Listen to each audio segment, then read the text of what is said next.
ஹல்லேலூயா. பைபிள்ல இருந்து நம்ம ஒரு வசனத்தை தியானிக்கலாம். ಸತ್ಯವೇದದಿಂದ ನಾವು ಒಂದು ವಾಕ್ಯವನ್ನು ನೋಡೋಣ. யோவான் எழுதின சுவிசேஷம் 1வது அதிகாரம் 1, 2, 3 வசனங்கள் வாசிக்கலாம். முதல்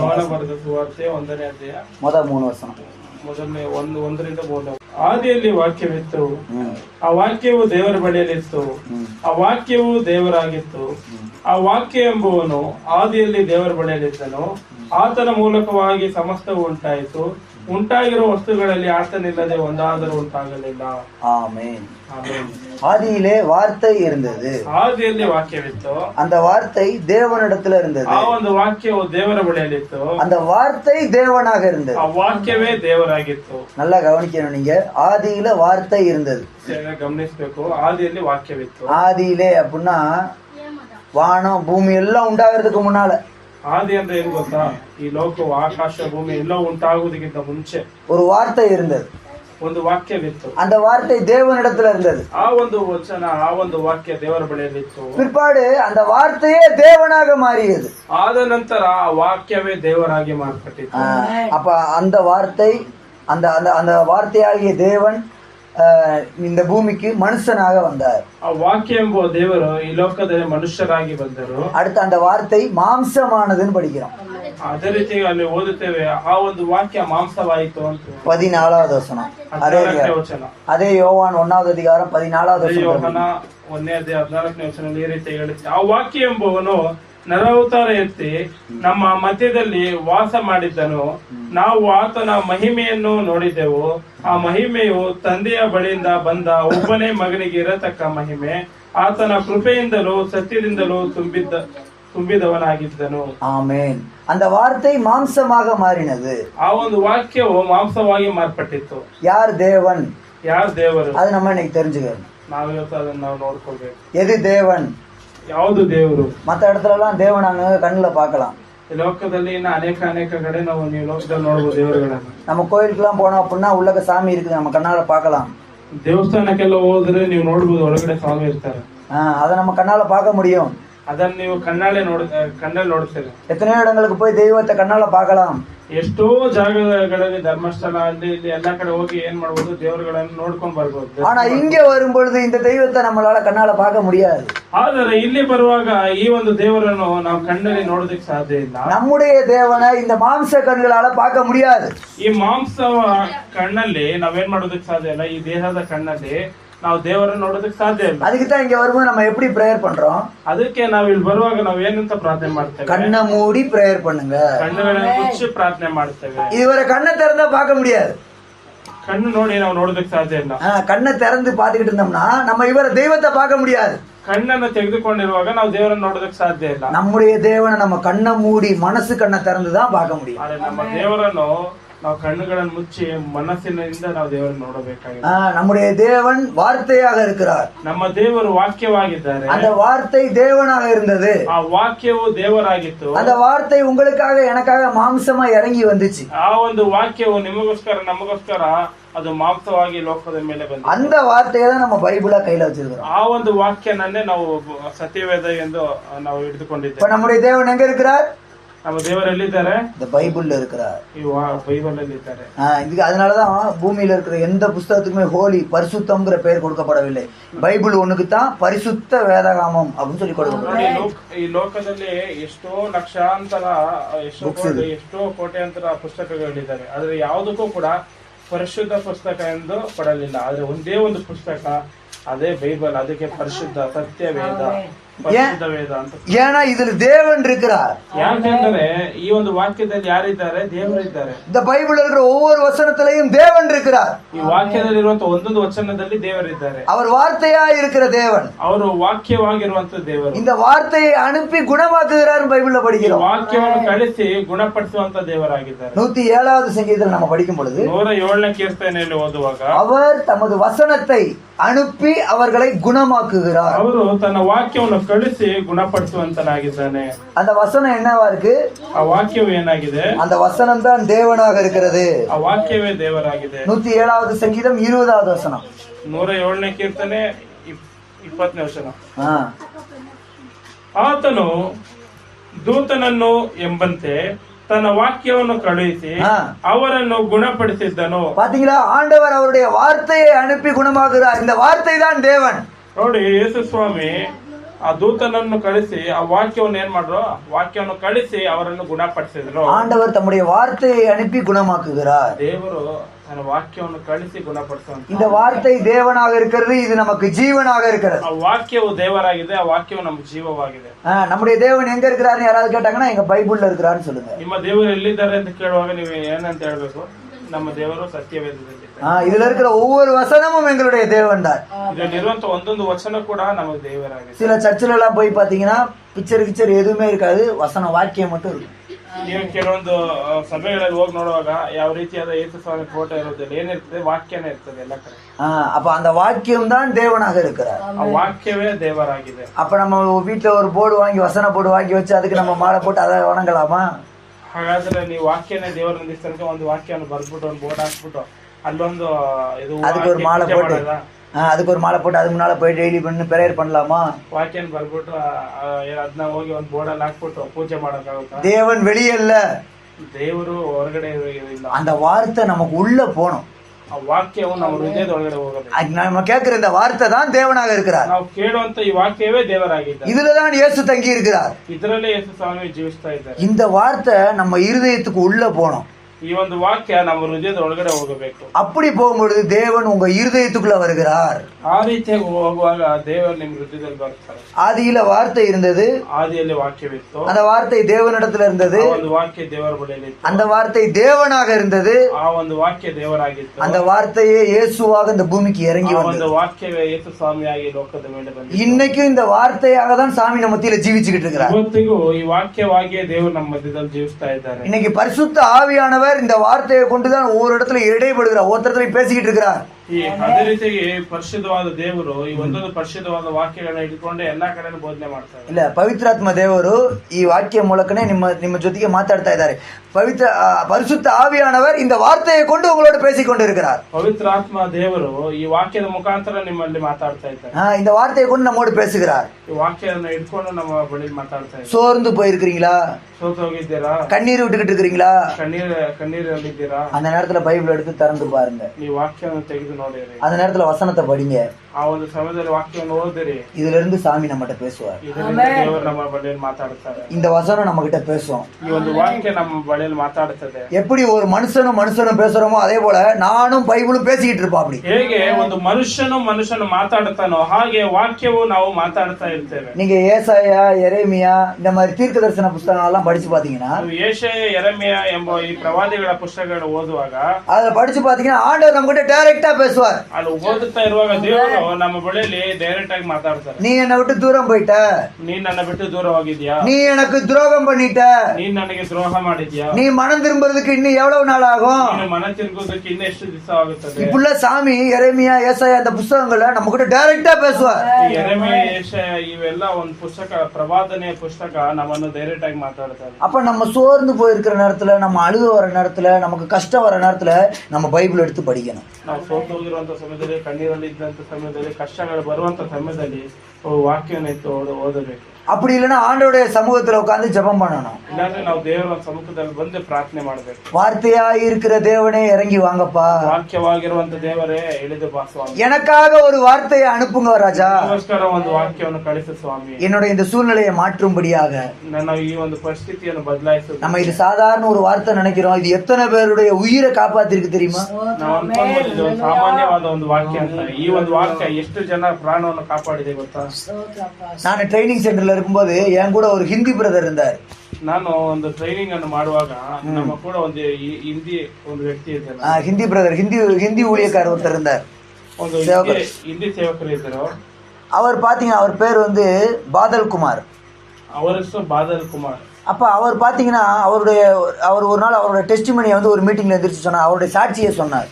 ಒಂದ್ ದಿವಸ ಆ ಒಂದು ಪಾಸ್ಟರ್, ಹಿಂದಿ ಪಾಸ್ಟರ್ ಎದ್ದಿ ತನ್ನ ಸಾಕ್ಷಿಯನ್ನು ಎಲ್ಲ ಮೀಟಿಂಗ್ ನಡೆಯುವಾಗ ತನ್ನ ಸಾಕ್ಷಿಯನ್ನು ಹೇಳ್ಕೊಂಡ್ರು. அவங்க அப்பா அம்மா இவர் பிறந்த உடனே இவர் தூக்கி கொண்டு போய் பஸ் ஸ்டாண்ட்ல போட்டு போயிட்டாங்க.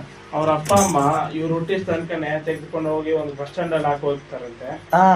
இவரை வந்து இந்த போதை பொருள் இதெல்லாம் கடத்துறவங்க, அது செய்யறவங்க இருக்கிறாங்க பாருங்க, அவங்க டீம்ல இருக்கிற ஒரு லீடர் வந்து இந்த குழந்தை இவரை தூக்கிட்டு வந்துட்டார். ಅಂದ್ರೆ ಕೆಟ್ಟ ಚಟಗಳನ್ನು ಮಾಡುವುದು, ಸಿಗರೇಟ್ ಪಾಂಪರಾಕು ಇದೆಲ್ಲ ಮಾರ್ತಾರಲ್ಲ, ಅದ್ರಲ್ಲಿ ಆ ಒಂದು ವ್ಯಕ್ತಿ ಒಂದು ಅಪ್ಪ ಈ ಒಂದು ಮಗುನು ಯಾವಾಗ ತಂದೆ ತಾಯಿ ಎತ್ಕೊಂಡು ಹೋಗಿ ಫುಟ್ಬಾಲ್ ಅಲ್ಲಿ ಹಾಕ್ಬಿಟ್ಟು ಹೋಗ್ಬಿಡ್ತಾರೆ, ಆವಾಗ ಒಂದು ವ್ಯಕ್ತಿ ಏನ್ ಮಾಡ್ತಾನೆ ಬಸ್ ಸ್ಟಾಪ್ ಅಲ್ಲಿ ಇವನ್ನ ಕೆಲಸ ಮಾಡ್ಕೊಳಕೋಸ್ಕರ ಇವನ್ನ ಕರ್ಕೊಂಡು ಹೋಗಿ ಇಟ್ಕೊಂತಾರೆ. நார்த் இந்தியால வடக்கு பகுதிகளில் அப்ப அவர் எடுத்துக்கொண்டு போய் அவர் இவங்களை இந்த ஊழியக்கார வளர்க்க ஆரம்பிச்சார். ಆ ಮಗುವನ್ನ ಏನ್ ಮಾಡ್ತಾರೆ ತೆಗೆದುಕೊಂಡು ಹೋಗಿ ಈ ಪಾಂಪರ ಸಿಗರೇಟ್ ಮಾರೋರು ಇವ್ರು ಏನ್ ಮಾಡ್ತಾರೆ ಸಾಕ್ತಾರೆ. அவங்க வளர்த்தாங்கன்னா எப்படி வளர்ப்பாங்க சொல்லுங்க? ಅವ್ರು ಸಾಕಿದ್ರೆ ಹೇಗ್ ಸಾಕ್ತಾರೆ ಗೊತ್ತಲ್ಲ. இதே அவங்க கொஞ்சம் வளர கொஞ்சம் பையன் நடக்க ஆரம்பிச்ச உடனே வேலை வாங்க ஆரம்பிச்சிட்டாங்க. இந்த பீடி கட்டணும், சிகரெட் கட்டணும், இதை கொண்டு போய் அங்க கொடுக்கணும், இது கொடுக்கணும்னு சொல்லி அவரை வேலை வாங்க ஆரம்பிச்சிட்டாங்க. ಸ್ವಲ್ಪ ಒಂದು ಹುಡುಗ ಯಾವಾಗ ಬೆಳೀತಾರೆ ಅವಾಗ ಬೆಳೆದ ತನಕನೇ ಸಿಗರೇಟ್ ತಗೊಂಡ್ ಬಾ, ಇದು ತಗೊಂಡ್ ಬಾ, ಅದು ತಗೊಂಡ್ ಬಾ ಅಂತ ಏನ್ ಕೆಲಸ ಮಾಡಕ್ ಪ್ರಾರಂಭ ಮಾಡ್ತಾರೆ. இவர் வளர்ந்து வரும்போது தான் தெரியும் இவரை பஸ் ஸ்டாண்ட்ல இருந்து எடுத்துட்டு வந்தாங்கன்னு சொல்லி. ಇವರು ಬೆಳೆದು ಬರುವಾಗಲೇ ಗೊತ್ತಾಗ್ತದೆ ಈ ಒಂದು ಹುಡುಗ ನಾನು ಬಸ್ ಸ್ಟಾಂಡ್ ಇಂದ ತೆಗೆದುಕೊಂಡು ಬಂದ್ರು. வளர வளர டார்ச்சர் ஸ்டார்ட் ஆயிடுச்சு, ரொம்ப அதிகமாயிருச்சு, அவங்க அதிகமா கஷ்டப்படுத்த ஆரம்பிச்சிட்டாங்க. ಬೆಳೀತಾ ಬೆಳೀತಾ ಅವ್ರ ಏನ್ ಮಾಡೋ ಅನೇಕ ಕಷ್ಟಗಳನ್ನು ಕೊಡಲು ಪ್ರಾರಂಭ ಮಾಡಿದ್ರು, ಟಾರ್ಚರ್ ಎಲ್ಲ ಕೊಡಲು ಪ್ರಾರಂಭ. 3 டைம் அவங்ககிட்ட இருந்து தப்பிக்கணும்னு சொல்லி எந்திரிச்சு காட்டுக்குள்ள ஓடி வந்திருக்கிறாரு, சுத்தி பிடிச்சிட்டாங்க. 3 ಸಾರಿ ಏನ್ ಮಾಡಿದಾರೆ, ಅವ್ರು ಓಡಬೇಕಂತ ಕಾಡಲ್ಲಿ ಓಡಿ ಹೋಗಿದ್ದಾರೆ, ಮತ್ತೆ ಹಿಡಿದುಕೊಂಡು ಬಂದಿದ್ದಾನೆ ಅಪ್ಪ. இப்படி ஒரு 3 டைம் மாட்டிக்கிட்டாரு. 3 ಸತಿ ಓಡಾಗಿ ಸಿಕ್ಕಾಕೊಂಡಿದ್ದಾರೆ. ஒரு டைம்ல என்ன பண்ணிட்டாரு, இப்ப நல்லா வளர்ந்துட்டாரு, ஒரு எங்கேஜ் ஆயிருச்சு, எது நல்லது எது கெட்டது எல்லாம் தெரிய ஆரம்பிச்சிருச்சு, இனிமே உங்க கையில இருக்கக்கூடாது, ஓடி போய் செத்தாவது போயிடலாம், ஆனா உங்க கையில சிக்கக்கூடாதுன்னு சொல்லிட்டு அங்கிருந்து ஓடிட்டார்.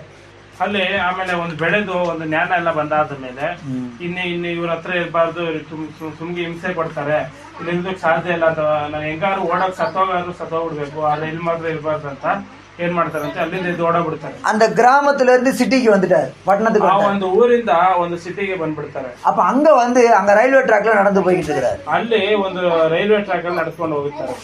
ட்ரெயின் வரட்டும், வந்து நம்மளை அடிச்சு போட்டோம், இனிமே இந்த பூமியில இருந்து நம்ம என்ன செய்யணும், நமக்கு யாருமே இல்லை, அப்பா அம்மா தூக்கி போட்டு போயிட்டாங்க, கையில சிக்கினதோ ஒரு ரவுடி குரூப்ல போய் நம்ம சிக்கிக்கிட்டோம், இனிமே ட்ரெயின்ல யாவது சாவோம்னு சொல்லிட்டு ரயில்வே ட்ராக்ல நடந்து போயிட்டு இருந்தேன். ಹೆಂಗೋ ರೈಲ್ವೆ ಒಂದು ಟ್ರ್ಯಾಕ್ ಅಲ್ಲಿ ನಡ್ಕೊಂಡು ಹೋಗ್ತಾರೆ, ಹೆಂಗಾರು ಒಂದು ಟ್ರೈನರ್ ಬರ್ಲಿ, ನಾ ಸತ್ತೋಗ್ಲಿ ಪರವಾಗಿಲ್ಲ, ಹೆಂಗೋ ನಮ್ಮ ಅಪ್ಪ ಅಮ್ಮ ಬಸ್ ಸ್ಟಾಪ್ ಅಲ್ಲಿ ಬಿಟ್ಬಿಟ್ರು, ನನಗಂತೂ ಯಾರು ಇಲ್ಲ, ಅಲ್ಲೋರೆ ರೋಡಿ ಕೈ ಸಿಕ್ಕಾಕೊಂಡು ನಾನು ಅಲ್ಲಿ ಸಾಯಕ್ಕಿಂತ ಇಲ್ಲೇ ಸಾಯ್ಬೋದು ಅಂತ ರೈಲ್ವೆ ಟ್ರ್ಯಾಕ್ ನಡ್ಕೊಂಡು ಹೋಗ್ತಾ ಇದ್ರು. ரயில்வே ட்ராக்ல நடந்து கொஞ்ச தூரம் போயிட்டு முடியல, அதுக்கப்புறமா சாப்பாடும் இல்ல, சரீரத்துல பலனும் இல்ல, ரயில்வே ட்ராக்லயே படுத்துக்கிட்டாரு தலை வச்சு. ರೈಲ್ವೆ ಟ್ರ್ಯಾಕ್ ಅಲ್ಲೇ ಏನ್ ಮಾಡುತ್ತೆ, ತಲೆಗೆ ಮಲ್ಕೊಂಡ್ಬಿಡುತ್ತೆ, ಯಾಕಂದ್ರೆ ಊಟ ಇಲ್ಲ, ಆಹಾರ ಇಲ್ಲ, ಏನೂ ಇಲ್ಲ, ಅದಕ್ಕೆ ಏನ್ ಮಾಡುತ್ತೆ ರೈಲ್ವೆ ಟ್ರ್ಯಾಕ್ ಅಲ್ಲೇ ಅಲ್ಲೇ ಒಂದು ತಲೆಗೆ ಮಲ್ಕೊಂಡ್ಬಿಡುತ್ತೆ. கொஞ்ச நேரம் கழிச்சு ஒரு பேப்பர் வந்து மூஞ்சில அடிச்சது.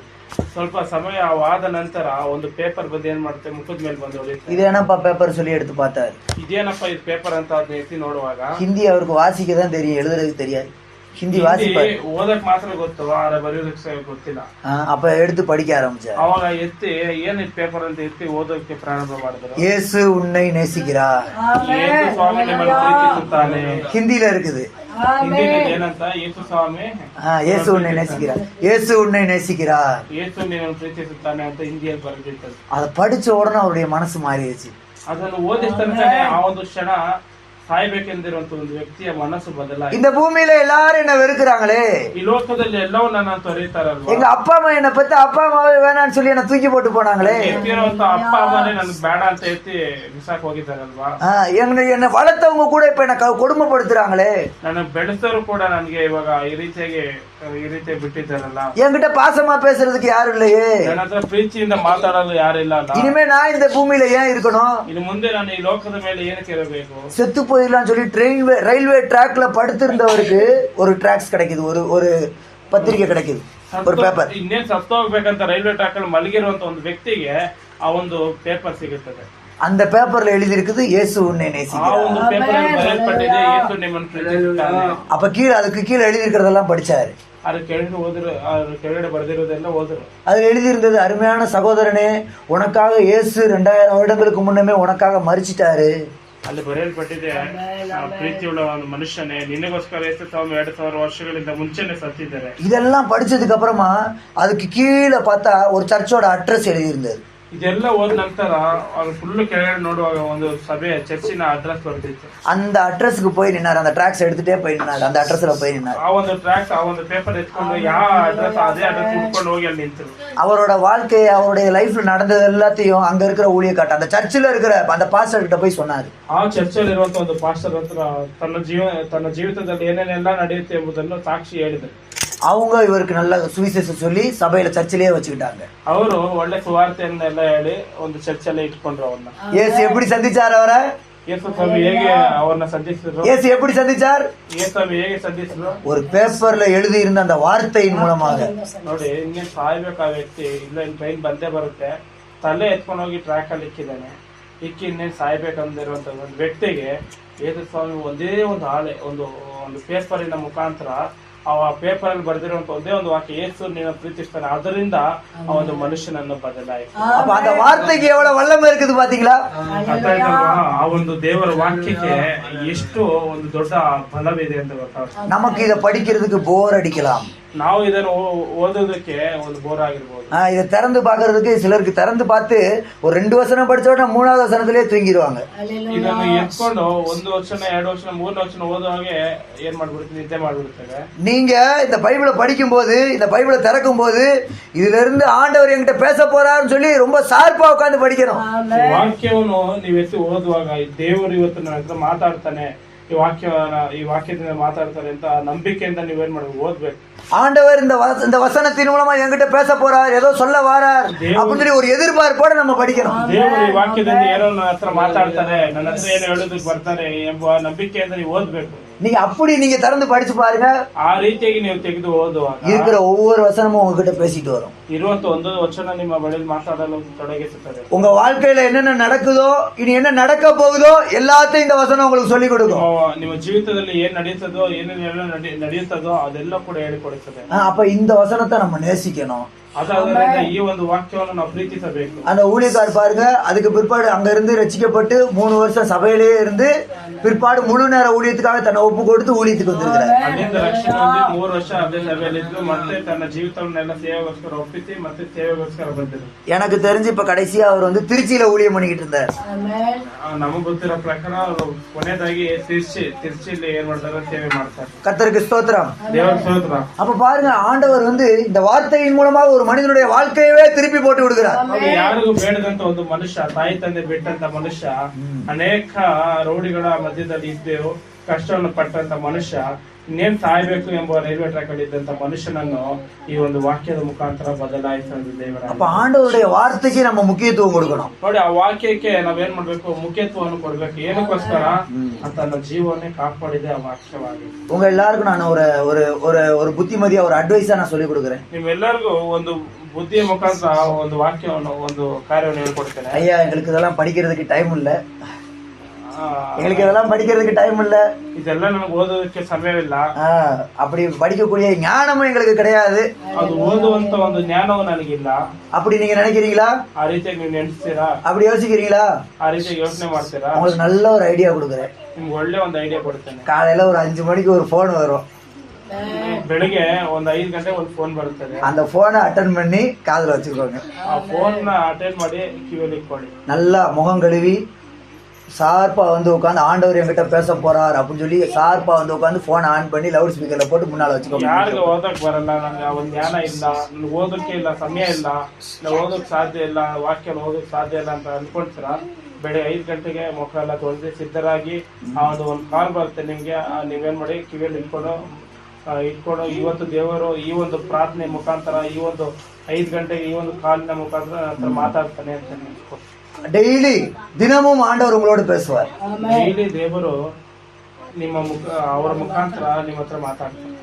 அப்ப நீங்க ஆன் பண்ணி நீங்க வச்சுக்கிட்டா போதும். உங்களை ப்ரேயர் பண்ண சொல்ல, உங்களுக்கு ப்ரேயர் பண்ண முடிஞ்சா, உங்களுக்கு ப்ரேயர் பண்ண தெரிந்தால் நீங்க நான் ஜெபம் பண்றேமான்னு சொல்லி நீங்க ಆನ್ பண்ணி ಜೆಬಂ பண்ணுங்க. ನೀವು ಪ್ರೇಯರ್ ಮಾಡುವಂತ ಒಂದು ಅವಶ್ಯಕತೆ ಇಲ್ಲ. ನಿಮ್ಗೆ ಏನಾದ್ರು ಪ್ರೇಯರ್ ಮಾಡಲು ಬಂದ್ರೆ, ಇಲ್ಲ ನಾನು ಪ್ರಾರ್ಥನೆ ಮಾಡ್ತೀನಿ ಅಂದ್ರೆ ನೀವು ಪ್ರಾರ್ಥನೆ ಮಾಡ್ಬೋದು. ಇಲ್ಲಾಂದ್ರೆ ಏನ್ ಮಾಡ್ಬೋದು, ಆ ಒಂದು ಹೇಳುವಂತ ಮುಂಜಾನೆ ಹೇಳುವಂತ ವಾಕ್ಯಗಳನ್ನು, ಆ ಒಂದು ಪ್ರಾರ್ಥನೆಯನ್ನು ಕಿವಿಯಲ್ಲಿ ಕೇಳಿಸ್ಕೊಂಡು காலையில 5 மணிக்கு, ಬೆಳಗ್ಗೆ 5 ಗಂಟೆಗೆ. பாத்தீங்களா? அந்த பாக்கியம் யாருக்கு கிடைக்கும் சொல்லுங்க? யாருக்குமே கிடைக்காது. ಆ ಒಂದು ಭಾಗ್ಯ ಯಾರಿಗೆ ಸಿಗುತ್ತದೆ ಹೇಳಿ? ಯಾರಿಗೂ ಸಿಗೋದಿಲ್ಲ. காலைல 5 மணிக்கு எந்திரிச்ச உடனே, காலைல எந்திரிக்கதே சிலர் 7 மணி 8 மணிக்கு எந்திரிச்சு, எந்திரிக்கும் போதே சண்டை, பிரச்சனை, கஷ்டம், கண்ணீர்ல தான் எந்திரிக்கிறாங்க. தூங்கி எந்திரிக்கும் போதே ಬೆಳಗ್ಗೆ ಎದ್ದೊಡುವಾಗ ಅನೇಕ ಜನರು ಕಷ್ಟ, ವೇದನೆ, ಶೋಧನೆ, ಕಣ್ಣೀರು ಇವುಗಳಲ್ಲೇ ಎದ್ದೊಡ್ತಾರೆ, ಟೆನ್ಷನ್ ಇಂದನೇ ಎದ್ದೊಡ್ತಾರೆ. ஆனா நமக்கு பாருங்க, ஆண்டவர் காலையில எந்திரிக்கும் பொழுதே தேவ சமூகம். ಆದ್ರೆ ನಮ್ಗೆ ನೋಡಿ, ಬೆಳಿಗ್ಗೆ ಎದ್ದೊಡುವಾಗೆ ದೇವರ ಸಮ್ಮುಖ, எந்திரிக்கும் போதே ஆண்டவர் முகத்துல தான் முடிக்கிறோம். ಎದ್ದೊಳ್ಳುವಾಗನೇ ದೇವರ ಸಮ್ಮುಖದಲ್ಲಿ ಕುಳಿತುಕೊಳ್ಳಿ. எந்திரிக்கும் போதே வேத வசனத்தை தான் பாக்குறோம். ಎದ್ದೊಳ್ಳುವಾಗನೇ ದೇವರ ಒಂದು ವಾಕ್ಯವನ್ನು ನೋಡುತ್ತೇವೆ. இந்த வார்த்தை தேவனாக இருக்கிறது.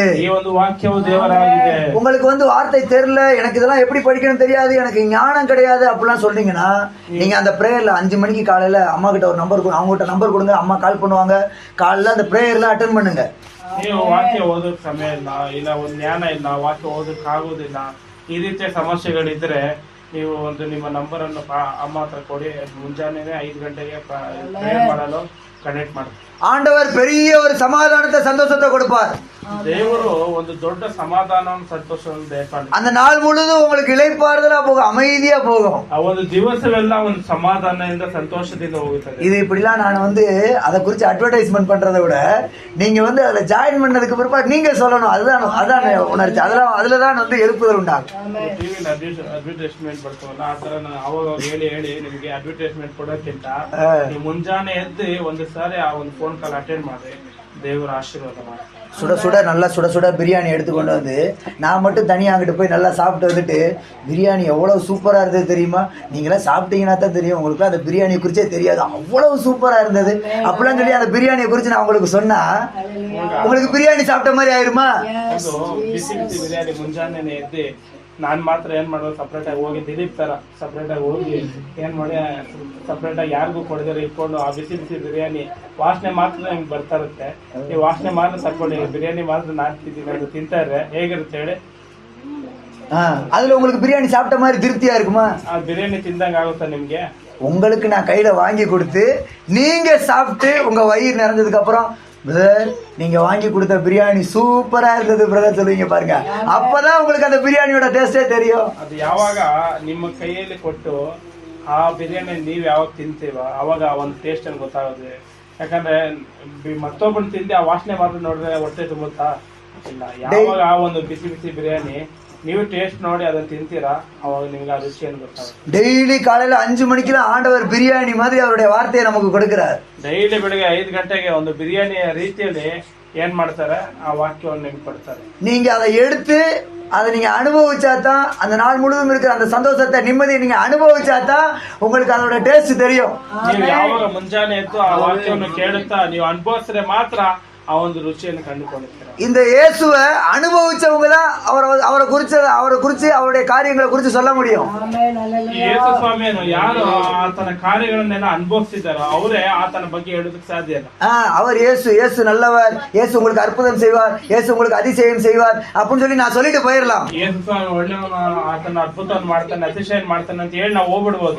உங்களுடைய வாழ்க்கையில இயேசு உங்களுக்கு அற்புதம் செய்ய வேண்டும். ನಿಮ್ಮ ಒಂದು ಜೀವಿತದಲ್ಲಿ ದೇವರ ಅದ್ಭುತವನ್ನು ಮಾಡಬೇಕು. உங்களுடைய வாழ்க்கையிலும் இயேசு அற்புதம் செய்வார். ನಿಮ್ಮ ಒಂದು ಜೀವಿತದಲ್ಲಿ ಯೇಸು ಸ್ವಾಮಿ ಅದ್ಭುತವನ್ನು ಮಾಡ್ತಾರೆ. உங்களுடைய வாழ்க்கையை மாற்றுவதற்கு ஆண்டவரால முடியும். ನಿಮ್ಮ ಒಂದು ಜೀವಿತವನ್ನು ಬದಲಾಗುವುದಕ್ಕೆ ದೇವರ ಕೈಯಲ್ಲಿ ಸಾಧ್ಯ. உங்களுடைய குடும்பத்திலேயே ஆண்டவரால பெரிய காரியத்தை செய்ய முடியும். ನಿಮ್ಮ ಒಂದು ಕುಟುಂಬದಲ್ಲಿ ದೇವರು ಒಳ್ಳೆ ಕಾರ್ಯಗಳು ಮಾಡಲು ಸಾಧ್ಯ. அதுக்கு அவருக்கு வல்லமை இருக்கிறது. ಅದಕ್ಕೆ ಆತನಿಗೆ ಒಂದು ಬಲವಿದೆ. என்னுடைய ஜீவிதத்துல என்ன மாற்றின ஆண்டவர் உங்களையும் மாற்றுவதற்கு அவருக்கு சக்தி உண்டு. ನನ್ನ ಜೀವಿತದಲ್ಲಿ ನನ್ನನ್ನು ಬದಲಾಯಿಸಿದ ದೇವರು ನಿಮ್ಮನ್ನು ಬದಲಾಯಿಸಲು ಶಕ್ತನಾಗಿದ್ದಾನೆ. என்ன எப்படி ஒரு ஊழியக்காரனா மாத்தி வச்சிருக்கிறார் ஆண்டவர்?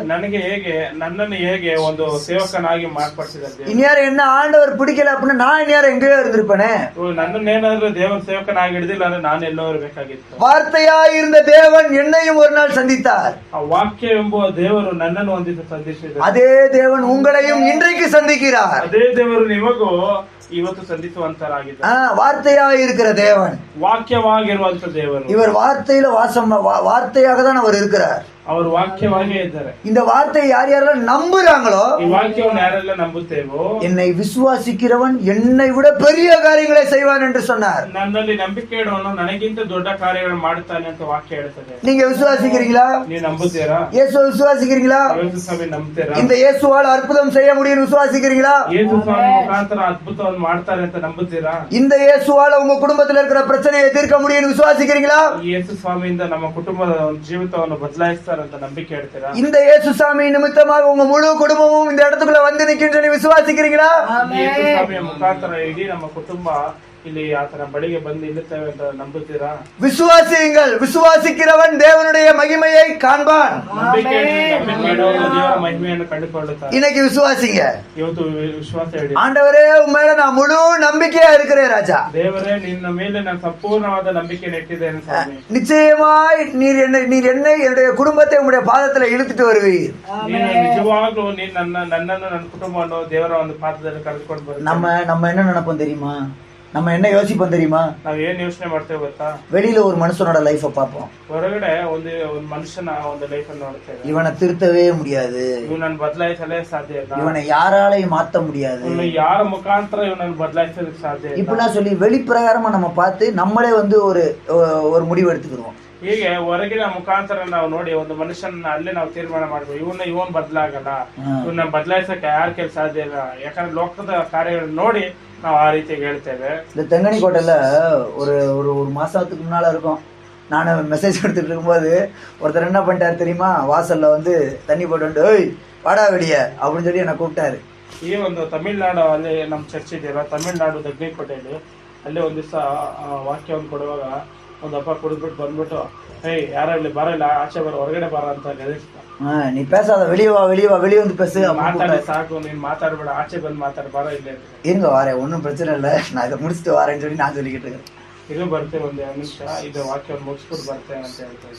அதுக்கப்புறமா அங்க இருக்கிறவங்க சேர்ந்து பேசி ಅವ್ರು அனுப்பி விட்டாங்க. ಆದ ನಂತರ ಅಲ್ಲಿರುವಂತ ಎಲ್ಲಾ ಜನರೆಲ್ಲ ಸೇರಿ ಮಾತಾಡಿ ಅವ್ರನ್ನ ಕಳಿಸ್ಕೊಟ್ರು. நேற்றுக்கு தெங்கனி கோட்டை போயிருந்தோம். ಮತ್ತೆ ನಿನ್ನೆ ನಾವು ದಗ್ನಿಕೋಟೆಗೆ ಹೋಗಿದ್ದಾರೆ. என்ன இப்படி கூப்பிட்டா தெரியுமா? ஏய் வாடா வாடான்னு ನಮ್ನ ಕರೆದ, ಬಾರ ಇಲ್ಲ ಅಂತ ಕರೆದಲ್ಲ ಮನುಷ್ಯ. அவரை இப்ப நான் கூப்பிட்டேன், வாங்க உள்ள வாங்க. ಅವ್ರನ್ನ ನಾವು ಕರೆದ, ಬನ್ನಿ ಒಳಗಡೆ ಬನ್ನಿ ಅಂತ. நேத்து வந்திருந்தார், மீட்டிங்ல வந்து உட்கார்ந்திருந்தார். ನೆನ್ನೆ ಬಂದು ಪ್ರೇಯರ್ ಕುತ್ಕೊಂಡು ಪ್ರಾರ್ಥನೆ ಮಾಡ್ಕೊಂಡು. ஆண்டவர் எவ்வளவு பெரியவர் பாத்தீங்களா?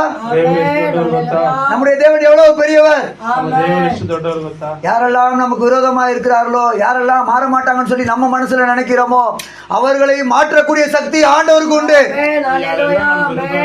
ಯಾರೆಲ್ಲ ನಮ್ಮ ಹತ್ರ ಮಾತಾಡಲ್ಲ, ನಮ್ಗೆ ವಿರುದ್ಧವಾಗಿ ಅಪ್ಪಸಾಗಿ ಮಾತಾಡ್ತಾರೋ ಅವರೆಲ್ಲರನ್ನು ದೇವರು ಪ್ರೀತಿಸ್ತಾರೆ. அதனால நம்ம யாரையும் குறித்து தப்பா நினைக்க கூடாது. ಆದ್ದರಿಂದ ಯಾರು ಬದಲಾಗಲ್ಲ, ಯಾರ ಕುರಿತು ನಾವು ತಪ್ಪಾಗಿ ಹೇಳಬಾರದು. இவங்க இப்படியே தான் இருப்பாங்க, ಇವ್ನು ಹೀಗೆ ಇರ್ತಾನೆ, இவர் எப்பவுமே சண்டை போட்டுக்கிட்டே தான் இருப்பாரு, ಯಾವಾಗ್ಲೂ ಜಗಳ ಆಡ್ತಾನೆ ಇರ್ತಾನೆ, எப்ப பார்த்தாலும் இப்படியே தான் இருப்பாங்க இவங்க. ಅವಾಗ ನೋಡಿ ಇವ್ನು ಹೀಗೆ ಇರ್ತಾನೆ, இவங்களை மாத்தவே முடியாது, ಬದಲಾಯಿಸಲೇ ಸಾಧ್ಯ ಇಲ್ಲ. இப்படிதான் சொல்லி நினைக்கவே நினைக்காதீங்க. ಈ ರೀತಿಯಾಗಿ ನಾವು ನೆನೆಸಲೇಬಾರ್ದು. நம்ம அப்படி நினைப்போம், ನಾವು ಆ ರೀತಿಯಾಗಿ ನೆನೆಸ್ತೇವೆ. ஆண்டவர் ஒரு நிமிஷத்துல மாத்திடுவார். ದೇವರು ಒಂದೇ ಒಂದು ನಿಮಿಷದಲ್ಲಿ ಬದಲಾಯಿಸ್ತಾರೆ. அவரால் மாற்றுவதற்கு அவரிடத்துல சக்தி இருக்கிறது. ಅವರನ್ನು மாற்றுவதற்கு அவரிடத்துல சக்தி இருக்கிறது. ಅವರುಗಳನ್ನು ಬದಲಾಯಿಸಲು ದೇವರ ಹತ್ರ ಶಕ್ತಿ ಇದೆ. ஆண்டவரால் அவர்களை மாற்ற முடியும். ದೇವರ ಮುಖಾಂತರ ಅವರನ್ನು ಬದಲಾಯಿಸಲು ಸಾಧ್ಯ. நம்ம நம்பணும், ನಾವು ನಂಬಬೇಕು, நம்ம நம்பணும், ನಾವು ನಂಬಿಕೆ ಇಡಬೇಕು. இன்னைக்கு அந்த நம்பிக்கையோட நம்ம இந்த இடத்துல இருந்து போனோம். ಇವತ್ತು ನಾವು ಆ ನಂಬಿಕೆಯಿಂದ ದೇವರು ನಾವು ಓಡೋಣ. இன்னைக்கு உங்களுக்கு என்னென்ன பிரச்சனைகள் இருக்குது? ಇವತ್ತು ನಿಮ್ಗೆಲ್ಲ ಏನೇನೆಲ್ಲ ಸಮಸ್ಯೆ ಇದೆ, எவ்வளவு பிரச்சனைகள் மத்தியில நம்ம போய்கிட்டு இருக்கிறோம், ಎಷ್ಟು ಸಮಸ್ಯೆಗಳ ಮಧ್ಯದಲ್ಲಿ ನಾವು ಹೋಗ್ತಾ ಇದ್ದೇವೆ. இன்னைக்கு அந்த பிரச்சனைகள் எல்லாம் மாறணும்னா, அப்பா வார்த்தையா இருக்கிற உண்மை நான் நம்பிக்கை வைக்கிறேன்ப்பான்னு சொல்லுங்க. ಇವತ್ತು ಆ ಸಮಸ್ಯೆಗಳೆಲ್ಲ ತೀರಬೇಕಾದ್ರೆ ದೇವರೇ ನಿಮ್ಮ ಮೇಲೆ ನಾವು ಬಲವಾದ ನಂಬಿಕೆಯನ್ನು ಇಟ್ಟಿದ್ದೇವೆ. வார்த்தையா இருக்கிற உண்மை நான் நம்புறேன்ப்பா, ವಾಕ್ಯವಾಗಿರುವಂತ ದೇವರೇ ನಾನು ನಿನ್ನ ನಂಬುತ್ತೇನೆ ಸ್ವಾಮಿ. முடிஞ்சா டெய்லி காலையில 5 மணிக்கு அந்த பிரேயருக்கு வாங்க. ಆಯ್ತು ಅಂದ್ರೆ ನೀವು ಖಂಡಿತವಾಗಿ ಆಯ್ತು ಬೇಡ, ನೀವು ಖಂಡಿತವಾಗಿ ಏನ್ ಮಾಡ್ಬೇಕು, ಆ ಒಂದು ಪ್ರಾರ್ಥನೆಗೆ ಬರ್ಲೇಬೇಕು.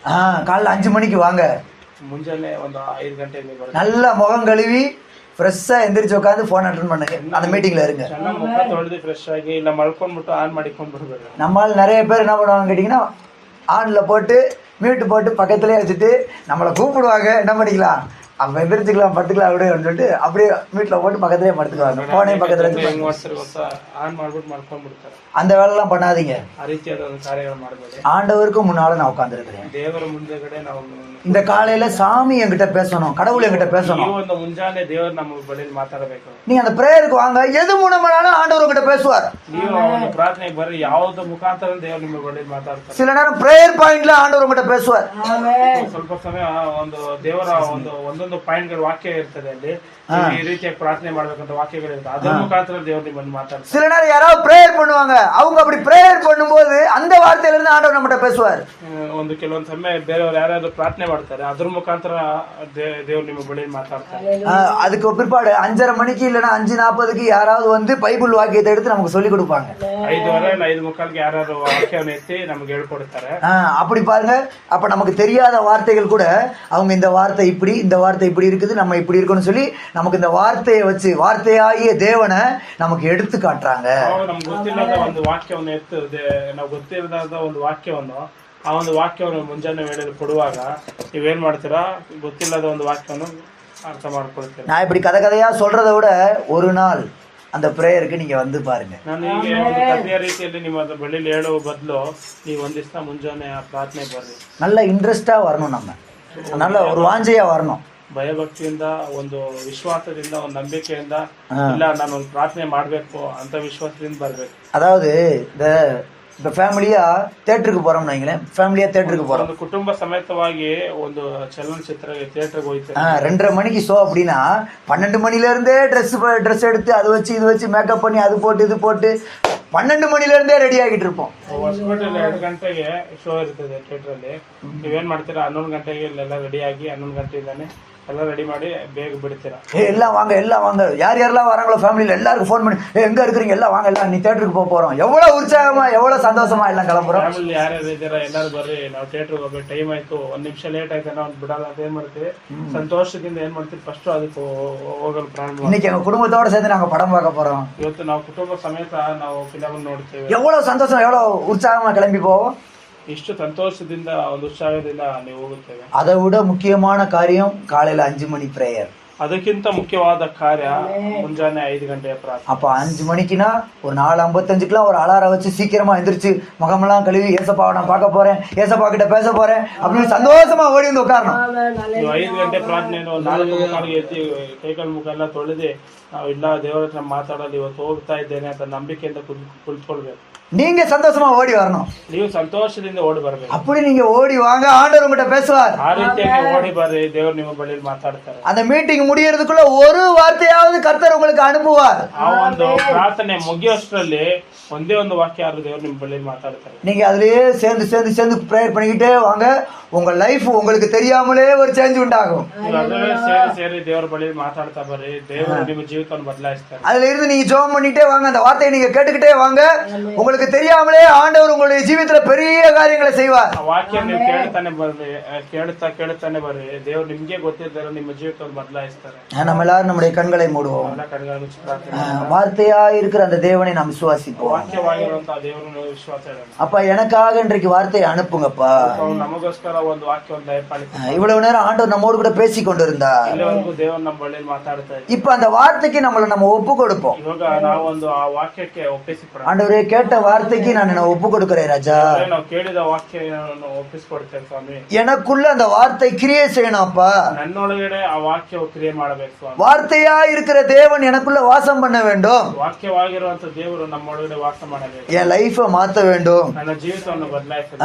என்னுடைய ஹஸ்பண்ட் லைஃபை மாத்த வேண்டும். ನನ್ನ ಒಂದು ಮನೆಯವರ ಒಂದು ಜೀವಿತವನ್ನು ಬದಲಾಯಿಸಬೇಕು.